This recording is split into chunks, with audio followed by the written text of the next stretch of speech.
Aloha. I'm Christine Heath, and I'm here today with Rob Cook. Rob is in California, and I am in Hawaii on the Big Island. And we're coming to you today to talk to you a little bit about how to reclaim your health after you've gone through a traumatizing time in your life. So both of us come at this from a different perspective. So sometimes people get PTSD, as they call it, and sometimes they have PTSD-like symptoms. But when you're carrying around something from your past and it's affecting you in your day, current day, then that's kind of what we're here to help you with, is how to get back to your health, how to get back to living in a state of mind where you're feeling good and competent and that you're able to handle life without so much fear. So what we're doing this tape for is really just to help people who may be suffering or may know people who are suffering from past experiences. Rob will be talking about his time. He's got lots of stories, but particularly his time in the military. And I'm going to be talking about more personal trauma that I've gone through and that I've worked with many women on.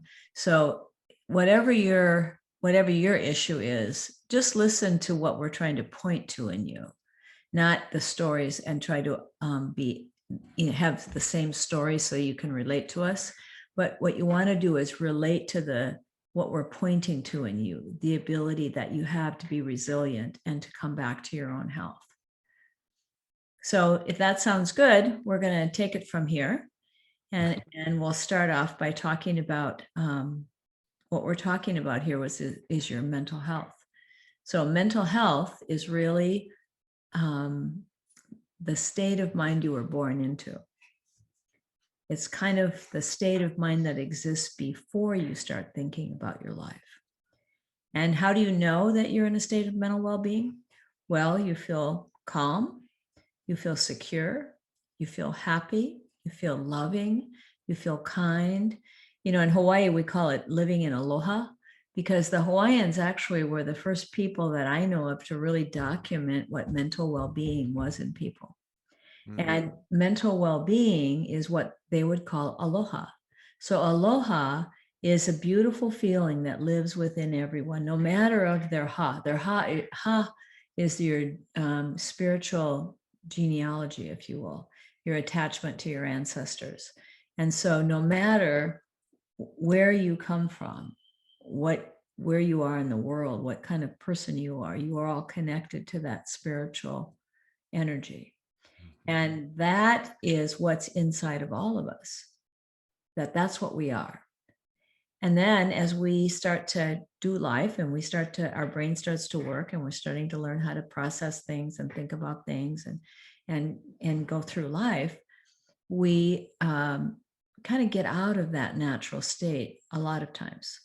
When we have a traumatic experience, though, what happens is that we end up kind of carrying those moments in time, and we take them along as if they're a filter that we're looking at life through, and we don't know it. And so we're really looking at life through that past experience, which is what makes it so interesting, because when you have a PTSD kind of reaction, it seems there's something wrong with you, right? Because you're like, I'm totally, there's nobody breaking into my house, and yet I'm so freaked out that I think there's somebody outside who might break into my house. Now, I know at one level that's totally crazy thinking, right? But at another level, I know that it still feels real to me. It's like, and I knew that was my past. So I got even more insecure, because now I'm like, oh my God, I'm starting to, think things that aren't real and get freaked out about things. And they would be so real to me, and everybody else is like rolling their eyes. And, it's just, it just kind of makes you crazy when you're having that experience and you don't know what's going on. So part of what we want to talk about is what's going on that causes that, and what you can do really simply to get back to your health. So it's really simple, no complicated things. We're not going to analyze you or do anything else. So if you can sit back and listen, and just listen for a feeling, listen for the feeling of your health. And then what'll happen is you'll get some insights of your own to see how you can move past whatever trauma you might be carrying through time. I love that. And as Chris said before, I'm Rob, and I'm going to be talking about PTSD from the perspective of my 21 years that I spent in the military. So go U.S. Air Force. Entered in 1996 and retired in 2017. Um, but the part I really want to hone in on, though, is draw a connection between what I thought, and very similar to what Chris was saying, there are things that I was bringing to my experience in the military that came from my childhood of growing up in the inner city. And I was attaching those as well. So it was kind of like my life was happening in front of me. I had a pair of glasses, and each time an experience of trauma or negative would happen, it would tint my glasses a different color. And before long, those tinted glasses start making the world just only appear one way that was very scary. And so hopefully what we can do is take some of those lenses off for you to see just a little bit clearly about what we're talking about with this mental health. I often say that healthy living is an art because we don't know what any one person, one given person experiences throughout their day. So the art of this is doing what's absolutely necessary for yourself to see how not to suffer and understand that we innately, meaning inside of you, if you could just calm down enough to tap into it, see that fundamentally you're okay. And I know it may not seem like it at this point, and it didn't seem like it to me when I was having the thoughts. To me, they seemed completely rational. They seemed completely real. Um, and it was this understanding that helped me make way. And as we get on into the workshop a little bit further, I'll share even just a fresh story that happened to me just this week, and my ability to slow things down enough to tap into my well-being for something that was normally considered very traumatic. But we'll see. And so yes, if you could just listen, as best you can, have some fun. We're probably gonna make you laugh because we like laughing when we're around each other. So, but we'll get into it. We'll definitely get into it. Yeah. So I'm a marriage and family therapist by trade, and I work with a lot of people that have been traumatized either from physical or sexual abuse as children or domestic violence, that kind of thing. But mostly I'm going to just talk to you about what I've learned myself because I've had my own issues with trauma and getting over it. And that's what I want to share. That's what we want to share, both of us, is that we've been through this personally. So we're not like talking clinically. We're just talking to you, just human, Yeah. like, and we'll just keep it real and just very ordinary. So just kick back and just try to listen. And please excuse my dogs. If I lock them out, they'll bark and it'll disrupt everything. So it was funny because I had a client that she said that she was really anxious while she was talking to me. And then she saw my dog and she said, I just focused on the dog and I really got quiet. So I think they're kind of a secret weapon in the back there as well. Absolutely. So what happens to us when life happens, I call it life happening, is that, Okay. you know, like for me, it's different than Rob, because Rob was like living in trauma for an extended period of time, living in that kind of state of stress. So people that are children that live in families where there's a lot of abuse and a lot of Mhm. sexual trauma, they're living in trauma. And I think that when you're living in trauma, it compounds it, it makes it more real each time. And Mhm. when you have a once in a lifetime experience or once, that kind of experience is a very short, intense thing, but it's still just as powerful to kind of destroy your happiness as long as you keep looking at life through that moment. So one of the things that for me was like I had to get to was like, okay, I got assaulted by a burglar when I was in college. We had a house that we lived with, six of us young women lived in this house, and I lived on the ground floor. And I was in my bedroom and turned around, and there was this man that walked in back of me. So I go out there and I'm like, "What are you doing in here?" And he turned around and, came and batted me around and threw me on the floor and ran out the door. So, I mean, in the course of trauma, was that a big deal? I don't think it really was. I mean, lots of people get way more traumatized than that, but I got freaked out. I'd never ever been touched aggressively by another human being. This was like totally not part of my normal. And I'd always, like, it was funny because I found, I was looking through some of my old papers looking for pictures for someone's funeral. And I found this paper I wrote in the ninth grade. And we were supposed to write about ourselves. And so the teacher had certain questions and she said, "What are you afraid of?" And in the ninth grade, I said, "I'm really afraid of um, the danger that men hurt women." That Wow. I now I lived in a town, we didn't even have locks on our door. We didn't have sexual trauma. I mean, in families, I'm sure there was, but we didn't have like a lot of crime to be worried about. But yet somehow I had focused on that, heard about it in the news and the movies. I mean, I don't know where it came from, but somehow Right. I was freaked out by that in the ninth grade. So this was kind of when this happened, this was like, oh, here it is, here we are. And then from that point, it was like I couldn't really live by myself because I would make myself so anxious about someone coming again that Yeah. I would have to get in my car and drive around if I was home alone. I had to, when I got my first apartment, I got an apartment that was inaccessible except through the front door that had 3 locks on it.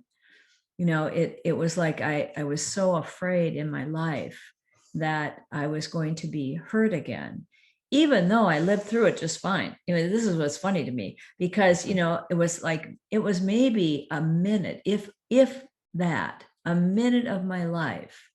And yet that moment got on my eyeballs and affected me for years. Yeah. So it's like that's the power that one moment can do. So if you've been to war or you've been, living in a dangerous relationship, whether it's in your family as a child or as an adult, everything can affect us. I mean, that's the power of thought. So it doesn't Absolutely. take away from your experience. So what we're saying, don't hear this as minimizing things because I understand, believe me, how incapacitated you can get by your own fear. Oh, yeah.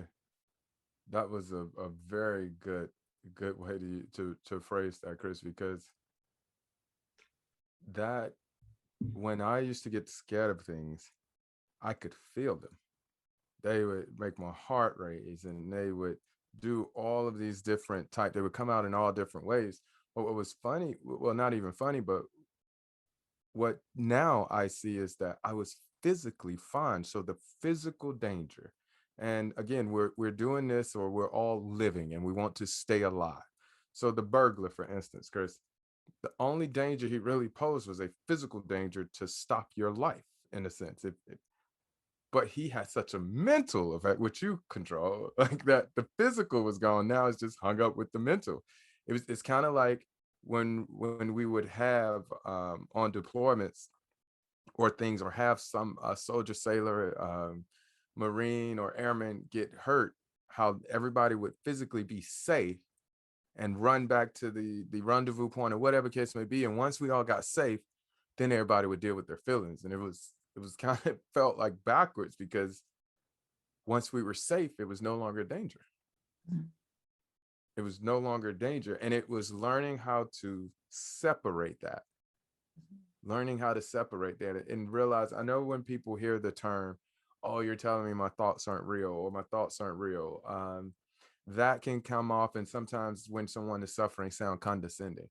But what I'm kind of pointing to when I talk about monitoring your thoughts or watching them is saying, the day you tell yourself you can't do something that you actually can, that's a thought too. It's just as frivolous as one day you decide, you know what, I want to own my own business, and you say you can't do that. Well, you say, yes, I can, and you go do it. It's just seeing them as different than you. Mhm. Just that's all I'm talking about. And one, I'll tell you, I it was made so much more clear for me just this Wednesday. Today is a Friday, and we're talking Wednesday night, 10 o'clock. Prior to retiring, I did protective services for the military. So protecting of all of our DoD officials. So whether they were secretaries of particular military organizations or the chief of staffs, and so on. And most notably was the protection of Admiral William McRaven, the commander from Operation Neptune Spear. But the other day, I was involved in a car accident. But as soon as my front tire blew and I knew I was in trouble, so to speak, training kicked in. But this time, rather than just doing it, I could see myself going through the motions of steering the vehicle into the wall, the standing wall, so I don't fly back into traffic. I could smell the gases that are coming out the airbags from their deploying. I could still hear the sounds. It was like every every one of my senses were wide awake at that point. And fast forward a little bit to once the police finally got me out the vehicle and the fire department and everything checked on me and I physically knew I was fine. I really was very settled because I was alive. It was that bad of an accident. I was alive. So I was kind of very settled, just happy at that. But I remember just for a split second, I asked the police officer, I said, "Sir, I need to kind of either sit down or kind of get back somewhere," because what was happening, and it was very conscious of, I was very conscious to it happening as it was coming on. Once they started popping the flares and putting them in the streets, and they started directing the cars around, and we're standing literally on the 101, which is a 5-lane highway here in California. I started bringing forward memories. I started bringing them back. I'm looking around, the lights and everything is now, all sensory activation is happening. And I'm like, oh shit, I could literally feel it. I could feel it coming. And I started leaning and I started touching the things that were right there in front of me, reminding myself, anything now is a memory. You're alive. You're like that is kind of like how I coached myself back into it. I leaned up against the barrier of the cars. I hear the car sounding, and it's like I'm talking to the officers. I'm completely reminding myself, I'm alive. I'm actually safe right now. And anything that tells me otherwise than that is lying to me at this moment because I'm safe. If I wasn't, the 3 fire department ambulance in front of me would have done something. The police that were standing next to me would have done something. I was safe. But in my mind, I had to come to that conclusion that I was safe. And that's what I'm pointing to when I talk about the bringing forth of the memories. Sometimes they happen in nightmares. Sometimes they happen in flashbacks, as we call them. Sometimes they happen however they do. When you're telling a story and you get caught in the story and you become very present with that moment in memory, if you can remind yourself that you're safe when you're telling the story, that kind of creates a little distance and space.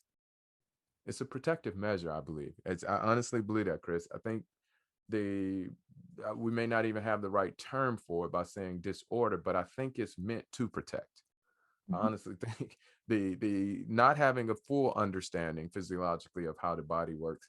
I think some things get abused, some stigmas get created, and I think this is just another one because your body knows it's survival. That's what the body is all about, survival. And everything it does, whether you understand it or not, it's designed on you surviving. Period. Keep you alive as long as you're willing to play the game with it and be alive also. And that is what this understanding and starting to learn and look and give myself the freedom to to to to study, to sit, to listen in this. And the it fundamentally has changed my life. Fundamentally, to not, again, not saying I don't still think about, just again, just recently, and I haven't been in a deployed location since 2011 or 12. But once the triggers started happening in the road, they were just as if they were 2 weeks ago. But again, being able to slow it down and understanding that my reality is created from my experiences and they have a lens. Rob, I think that that's really important to talk about because it, you know, it, understanding what's happening is what the key is, isn't it? It's like you can't Mhm. stop it from happening. Yeah, yeah, no, can't stop it at all. And Can't stop it at all. I think that's what a lot of people do when they start drinking or they start using drugs. They're trying to stop the thoughts, right? Mhm. And That's at least why I did it. yeah, yeah. Yeah. It's there's something wrong with your thoughts. You want to stop them, and the only thing you can figure out is how to do that by doing something else that's Yeah. keeps you from thinking, really. Whiskey. Yeah, that was one thing. And all took it all the way into, and the military guys that know, we used to call it ADAP, or the track team way back in the day, is when you get in trouble for military related incidents, you have these certain programs and things you got to go to. But I remember feeling like something was wrong with me by drinking all the time and things like that.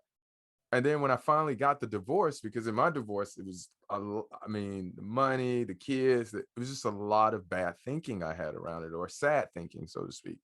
And the whiskey would send me to sleep, and so I would do it, and then I'll wake up and I'll be at work, and so I really wouldn't be thinking about it at work for the mission. It wouldn't be until I had those quiet moments. And if I listen to what everybody said, oh, you just got to keep your mind quiet. Well, something must definitely be wrong with me, because it wasn't it wasn't that easy. So again, I took to alcohol. Once I got a divorce, I remember thinking about it one day. The divorce was final, everything was kind of settled. I literally end up having to pay more than I thought I would, but even that wasn't a problem. Once it was settled and over, I noticed how much I didn't drink, or how much less I drank. And I was just like, oh, I don't have a drinking problem. I had a divorce problem. Like I, I wasn't drinking because I had a problem. I was drinking 'cause I was going through a divorce, and I just needed those thoughts to stop, because it was kind of like, oh, wait a minute. And so I love that example and because some people go to the gym, some people will work, Hmm. some people will Read. yeah, anything. It's all kind of different things, but they're all pointing to the same place of trying to stop the thoughts, trying Right. to slow them down, trying to get a not get from under the wave, so to speak. Right. Plus, So it doesn't really work. And so then you feel like yes. you failed, right? Like, oh, or you try another addiction. Let's add Uh, this to it. Let's do this with it. So people get so fast in their life running from their own thinking, yeah. running from their past. And the past, I mean, if you think about it, the past doesn't really exist. Like Nope. yesterday or Wednesday when you had that car accident, there's nothing left of that in form, just your own memory of it. Hmm. And that's kind of the thing that we don't realize is that when we keep thinking about something and thinking about it, trying to think about it differently, it just gets more real and we think about it more. Hmm. Yes. And it's, you can you can even tell that when you drive past a place that has a cross out there, and you go, oh, someone died there. Yeah. And then you kind of, but you got an image of it. You Yeah. have no idea who the, well, you may know if you're from that, but more, I believe more people not don't know the individual who died there, but they'll go, oh, somebody died there, and almost give an image to it. That's what I'm talking about in the thinking, like, because you would know what someone dying looks like or feels like, whether by TV, whether by news, whatever, it gets projected onto that particular cross. And so if you were to think about it, ask 10 people what kind of person died there, they probably have 10 different victims, because again, it comes from each individual experience. Mhm. But if you can just, one, know you're not broken, Mhm. like you're not, nothing's wrong fundamentally. Mhm. Fundamentally, nothing's wrong. All right, we're talking about, if you would say, this is one of those software issues. The hardware is operating fine. This is maybe, an updating, not, this is not, we need a whole new set of framework. No, it's not none of that. This is simply a software update, that you aren't your thoughts. Mhm. And no matter what has been done to you, no matter what you've done to somebody else, and no matter what the circumstances of your life are, you're not broken. Like none of those things that happen in our real world can break us spiritually. Because what we call that mind is the energy that creates all things. So Rob and I are the same thing coming to you through two different thought systems, really, two Yeah. different bodies. Like, but the energy that creates us is the same thing. And that's the same energy that's in you. That what you are in your core is a beautiful feeling. You are love. That's what we all are. So that's where we want to look to find our health, because one of the byproducts of that energy is mental well-being. So you're born with that. That's why babies, they cry, you give them a bottle, they stop crying. They don't think, oh, I've got to think more positively about Give them what they need and they're done. that's right. It's just this natural ability to get back to a balance. Our body is designed that way and our mind is designed that way. So mind is what creates you. That's what people would call your soul or your spirit. That's the real you. Then mind kind of breaks down into thought and consciousness. Now, these are gifts, they're not things. But the gift of thought is that we can create and store all kinds of things that we call thoughts or ideas, right? We can think anything we want to. And the fact that we can think these thoughts that you can't see, I mean, you can't like, oh, let's get this one out and pull that baby out, put some more positive ones in there. You can't do that. You can see them in your mind's eye. Like, no, everybody knows they think. I've never had a client come in and say, don't be ridiculous. Human beings don't think. Well, of course we all think, right? And everybody knows that, but do we understand how thought works? Do we understand what thought is? Because it's not a thing. It doesn't have a form, right? It's just an ability that we have given to us with the gift of life. And with that comes the ability to live in mental well-being. That resets is really, it's kind of like your iPhone, it starts to malfunction and you turn it off and turn it back on again. Well, we can reset our mind back to its original format. What's that called? Original settings. Yes, default system. Yeah. So we can do that without turning the whole thing off. I mean, I guess that would work if when you die, you're going to reset it, but we can do that without turning the whole thing off. We just have to see how thought works with consciousness and then know that health, that place that we're looking for is already inside of us, right? So thought works like a filter. Okay. So these are my husband's glasses and not mine. They will distort what I'm seeing. Oh, and very dirty, I might add. So it now changes how I see the screen. So thought works like that. It's not exactly a filter, but it works like that. So whatever's on the glass, okay, like Sid talks about it as scratches on the glass, which are negative experiences, judgments, insecurities, negative thinking that we have. And when you're looking through it, it makes your life out there look like what you're thinking here. So you're literally seeing your thoughts in the world. So Rob has a car accident 2 days ago, and all of a sudden, what he's seeing is a replica of what happened 11 years ago or 10 years ago or whatever it was. But that's not happening now, but that's what creates his experience. It's those virtual reality headsets you put on. It's like literally like that. So you're like up against your thoughts, but you think you're up against the world. Yeah. So like that.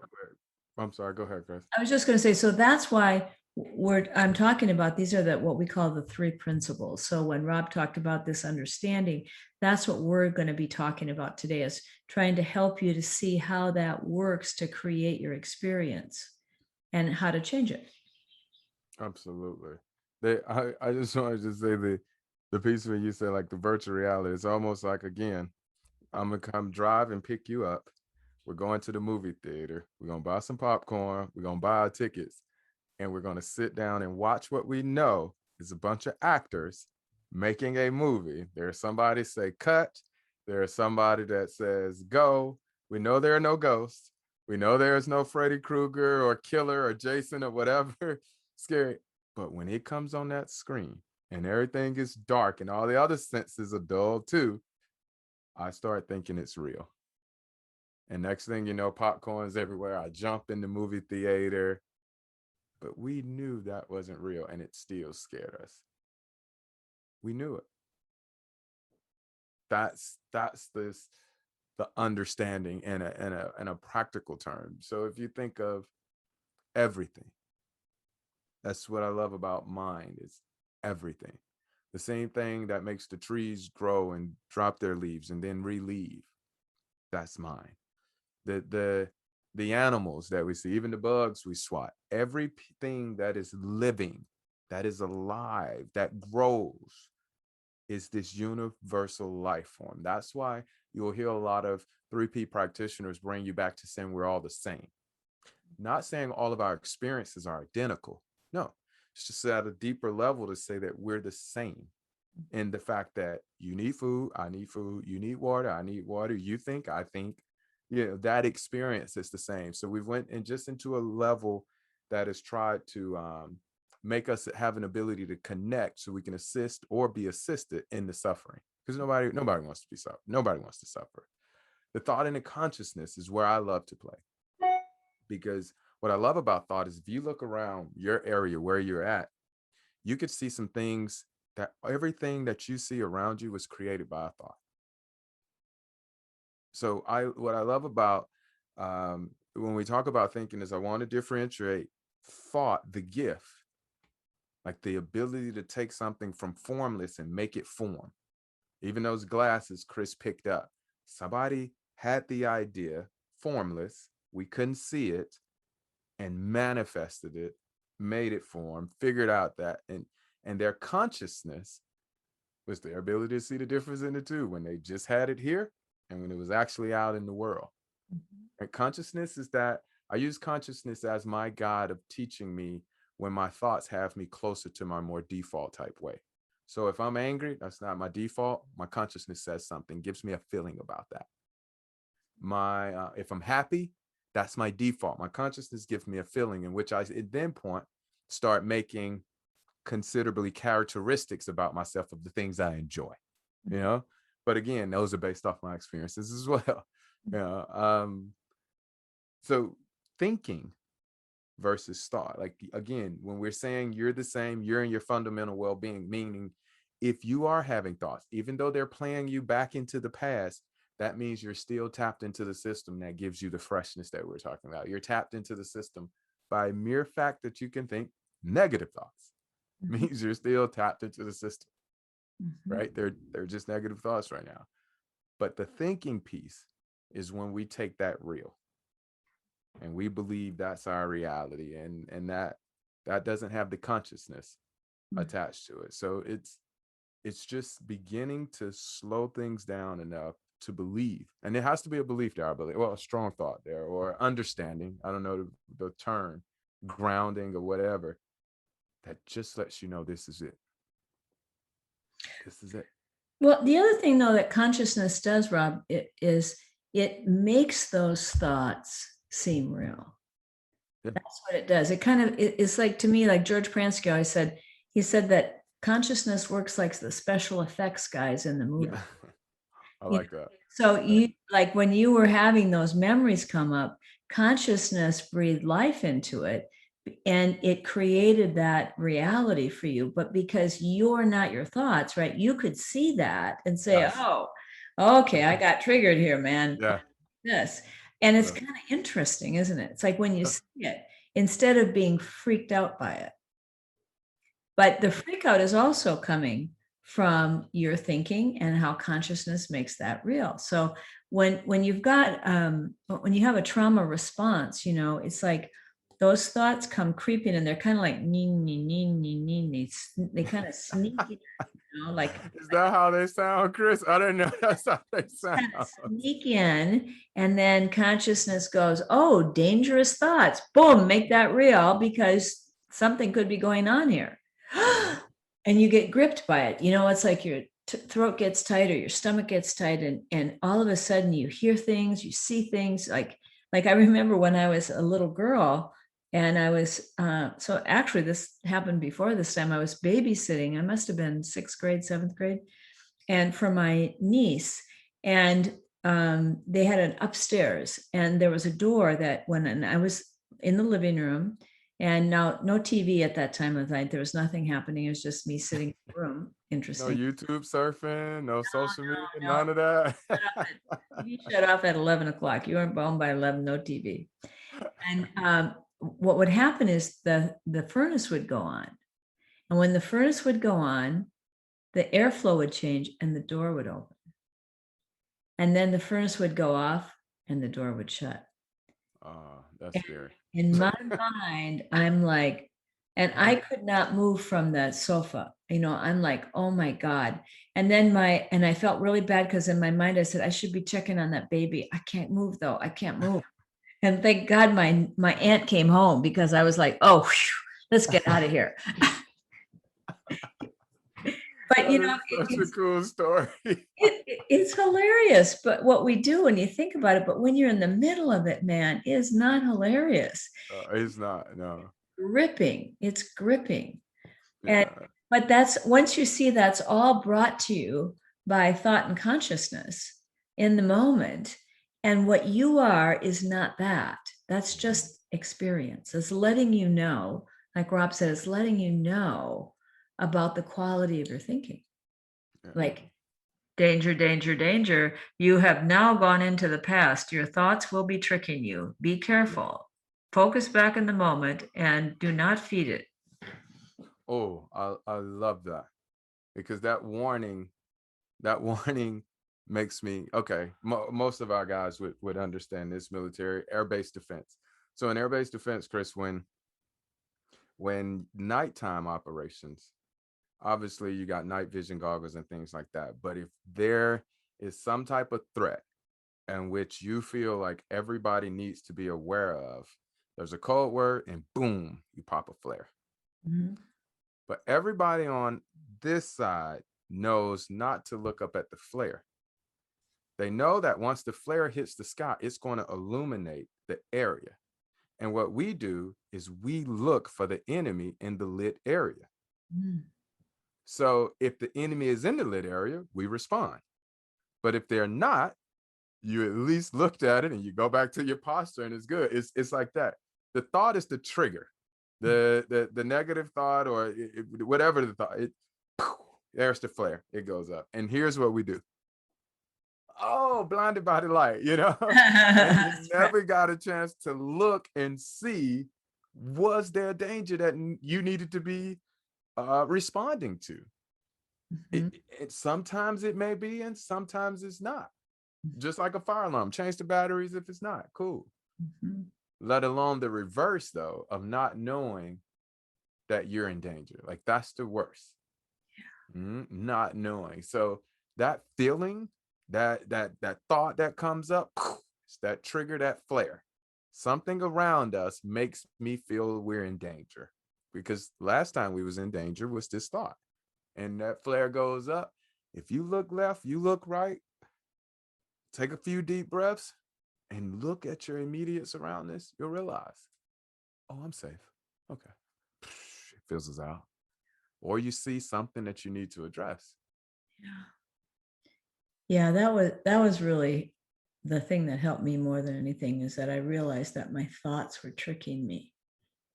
Mm, That just because I thought it didn't mean it was true. true. Yeah. I say that a lot. Just because you think it doesn't make it true. Yeah. It was like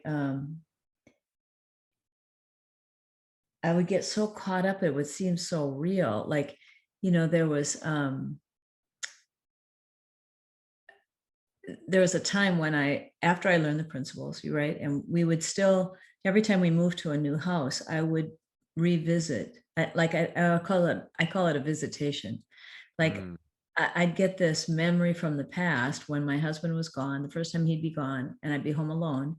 And I'd start hearing things outside the door or hearing people in the house and things like that. So the last time we had this ranch house we bought this fixer-upper house in Minnesota.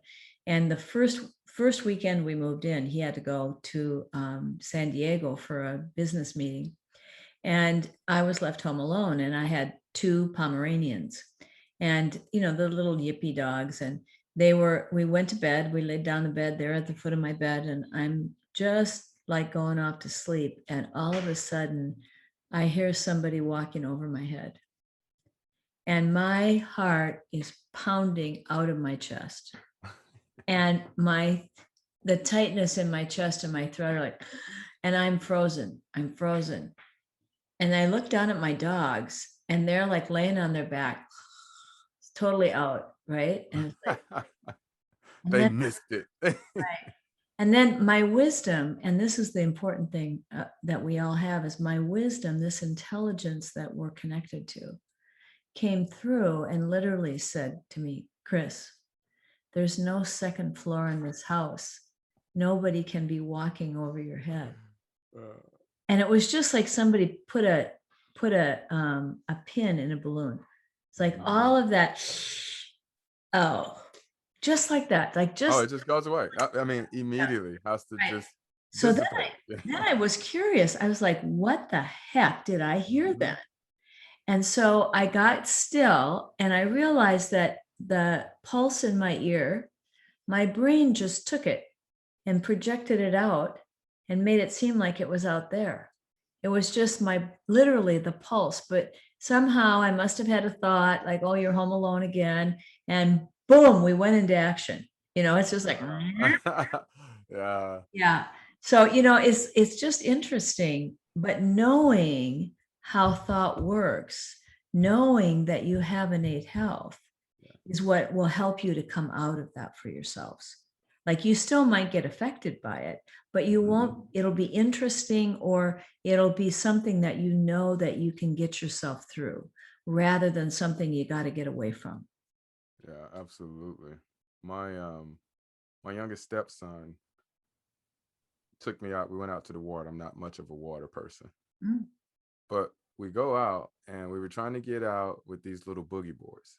But again, I'm on the board, kind of walking with it. Every time a wave come, I end up getting, it would catch the bottom of the boogie board, kind of knock me back. But he keeps getting out, and I just don't want to try it the way he's doing. Like I think he's just being reckless because I'm watching him just dive in the water, and then he comes up, and then dives in the water, and he comes up, and over a while I'm watching like, wait, he's way out there on his boogie board.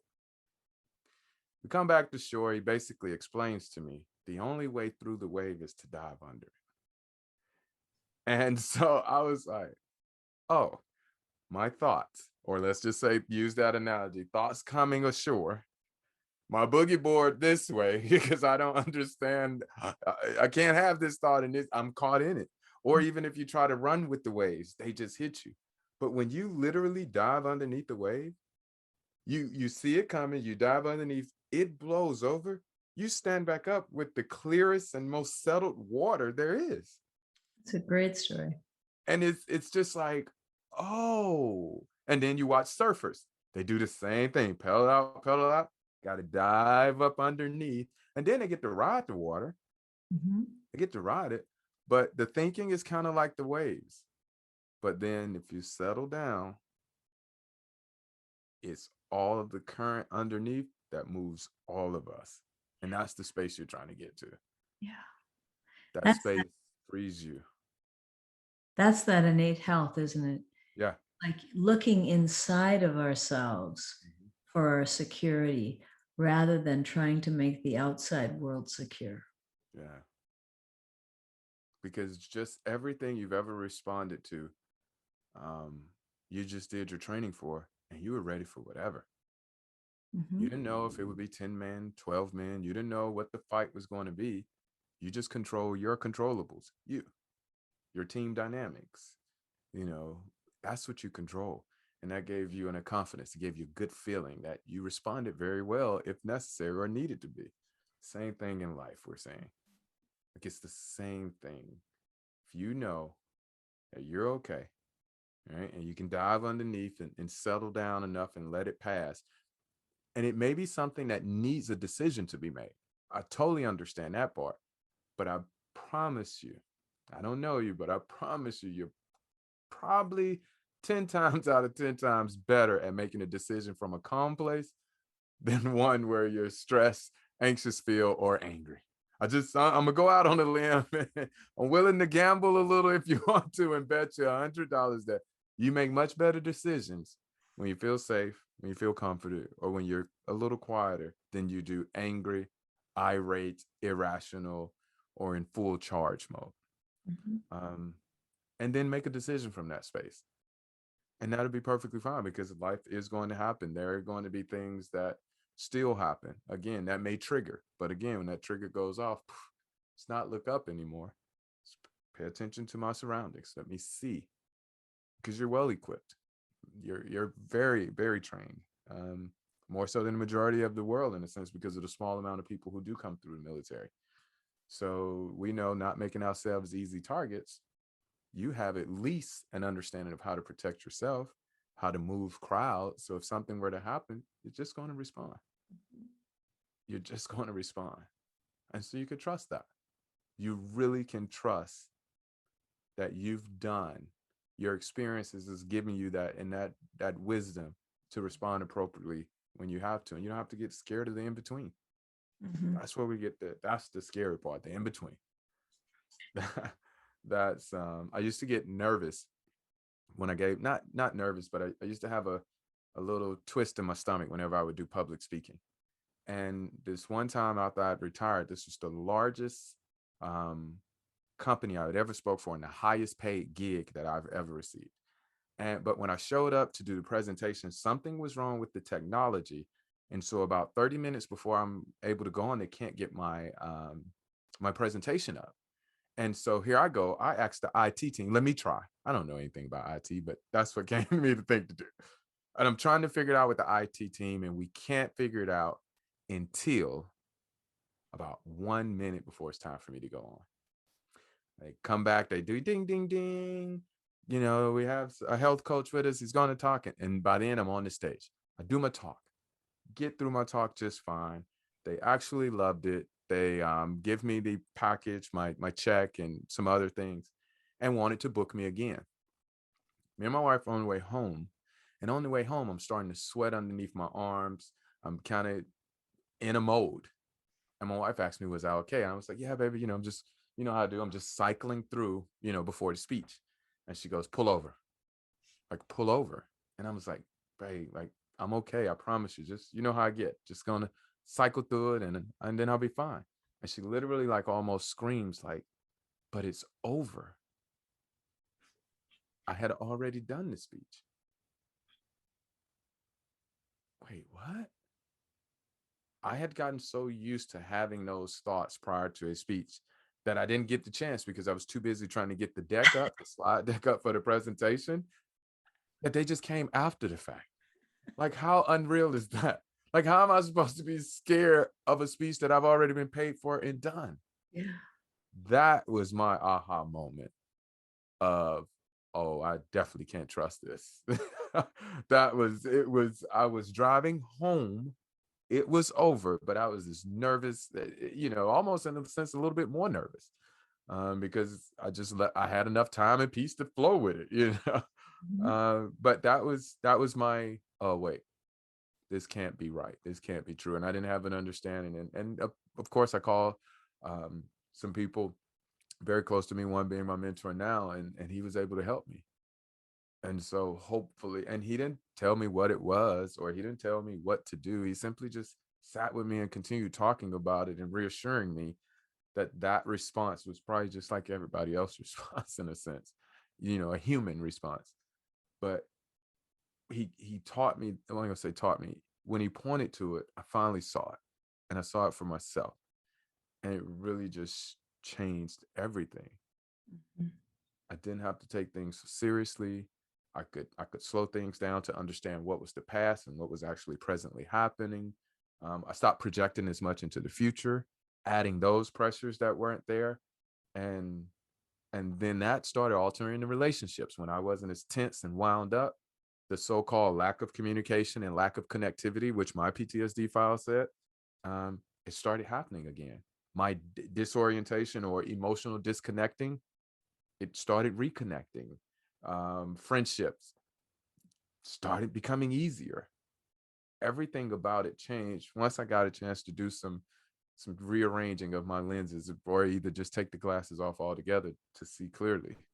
Um, so we really, again, aren't being clinical and aren't trying to minimize the experience and what you went through and the significance of it. We're saying that while all that be true, there's still a space in which you don't have to suffer from the memories of them.